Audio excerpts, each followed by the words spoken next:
Welcome everyone. तो ये fifth chapter का थर्ड पार्ट है। The atmosphere is compose mainly of the natural nitrogen and the oxygen है which makes the above 99% of the clean dry air. और ये जो हमारा एटमॉस्फेयर है मेनली नाइट्रोजन और ऑक्सीजन गैस से बना हुआ है, जिसका परसेंटेज मिलाकर 99% हो जाता है। Nitrogen 78% and oxygen 21% and the other gases like the carbon dioxide argon and the other comprises 1% by volume. और इनका 1% है वॉल्यूम में। ओके,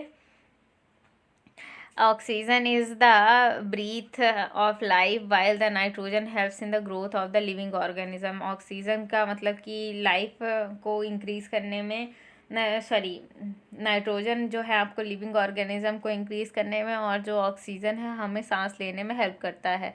और carbon dioxide through the percentage in which the minute amount is important as absorb the heat radiation of the earth and nearby keeping the planets warm। और जो carbon dioxide है वो atmosphere को atmosphere में मतलब warm gases का कारण है। और it also essential for the growth of plant, और ये प्लांट के लिए भी ज़रूरी है।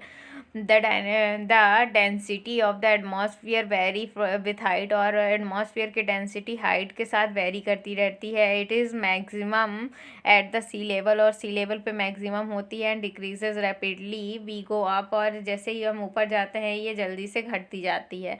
You know that the climber experience the problem in the beneath due to this decrease in the density of air. और क्लाइंबर आप जानते हैं कि जो ऊपर जाते हैं उनको सांस लेने में प्रॉब्लम होती है इसी डिफिशियंसी के कारण, जो डेंसिटी की डिफिशियंसी होती है। They have to carry oxygen in the cylinder to be able to beneath the high altitude. उन्हें अपने साथ सिलेंडर लेना पड़ता है जिसके कारण वो ऊपर सांस ले पाए ठीक से। The temperature also decreases as we go upward. The temperature भी डिक्रीज होने लगता है जैसे कि हम ऊपर जाते हैं। The atmosphere exerts pressure on the earth, और एटमॉस्फेयर भी अर्थ में प्रेशर लगाता है।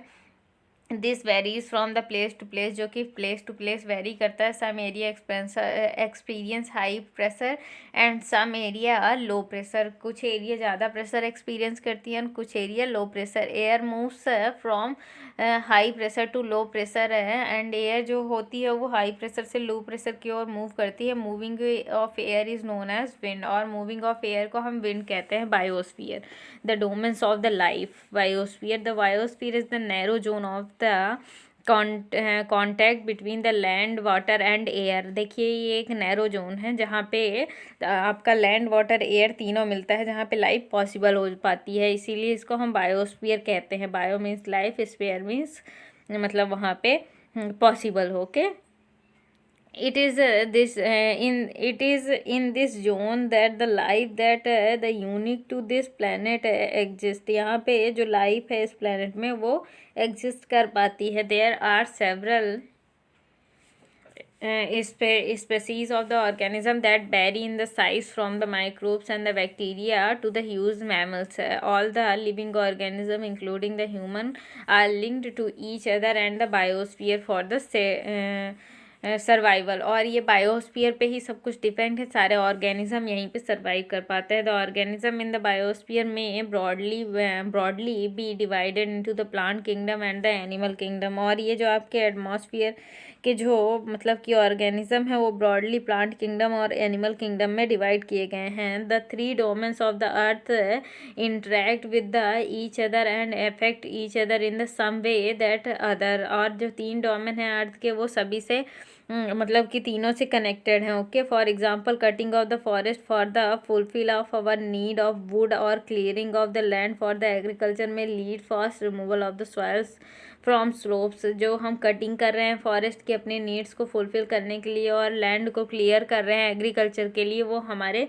जो सॉइल है वो स्लोप से रिमूव करती जा रही है। सिमिलरली द अर्थ सरफेस में भी change due to the natural climatic like the earthquake. और इसी तरह से हमारा क्लाइमेट भी चेंज होता जा रहा है, जो नेचुरल क्लाइमेट जिसके कारण बहुत सारी कैलेमिटीज़ आ रही हैं। नेचुरल कैलेमिटीज़ प्राकृतिक आपदाएं जैसे कि earthquake. For example there could be sub submergence of the earth as happen in the case of the tsunami recently. और इस तरह का बहुत सारा अर्थ का सबमर्जेंस होता रहता है जो सुनामी का कारण बन सकता है। Part of the Andaman and Nicobar island was submerged under the water. और जैसे कि एक कारण बन चुका है आपका अंडमान और निकोबार का island. Discharge of the water material into the lakes and the rivers make the water unsuitable for the human use. और जैसे कि हम वेस्ट मटेरियल इंडस्ट्री का डिस्चार्ज करते रहते हैं वाटर में, उसके कारण जो पानी रहता है नदियों का वो किसी के पीने लायक नहीं रह जाता है। It also damages from the other forms of life. और ये बहुत सारे फॉर्म्स ऑफ लाइफ को भी डैमेज कर देता है। Emission from the industries, thermal power plantation and the vehicles pollute the air. और जो मतलब कि इस तरह के जो थर्मल पावर प्लांटेशन, इससे जो एयर निकलती है बहुत सारी चीज़ें पॉल्यूट करती हैं हमारे एटमॉस्फेयर को। Carbon dioxide CO2 is the important constituent of the air. और जो CO2 है इम्पॉर्टेंट कॉन्स्टिट्यूएंट है एयर का, but increases the amount of the CO2 led to increase the global temperature. और अगर CO2 का अमाउंट इंक्रीज हो रहा है तो वो ग्लोबल टेम्परेचर को भी इंक्रीज कर रहा है। This is term to the global warming, और जिसको हम ग्लोबल वार्मिंग कहते हैं। There is thus a need of the limited use of the resources of the earth to maintain the balance of the nature between the domains of the earth, lithosphere and the atmosphere and the hydrosphere। और यही एक कारण है जिसके कारण सब कुछ maintain हो सकता है। लिथोस्फीयर, एटमॉस्फेयर और हाइड्रोस्फीयर का बैलेंस बराबर रह सकता है। हमें CO2 बहुत इंक्रीज नहीं करना चाहिए और अपनी मतलब ज़रूरतों की चीज़ों को अच्छे से उपयोग करना चाहिए। तो इस तरह से आपका ये चैप्टर कंप्लीट हुआ। चलिए अब नेक्स्ट चैप्टर का वीडियो आपको जल्दी ही मिल जाएगा। Thank you.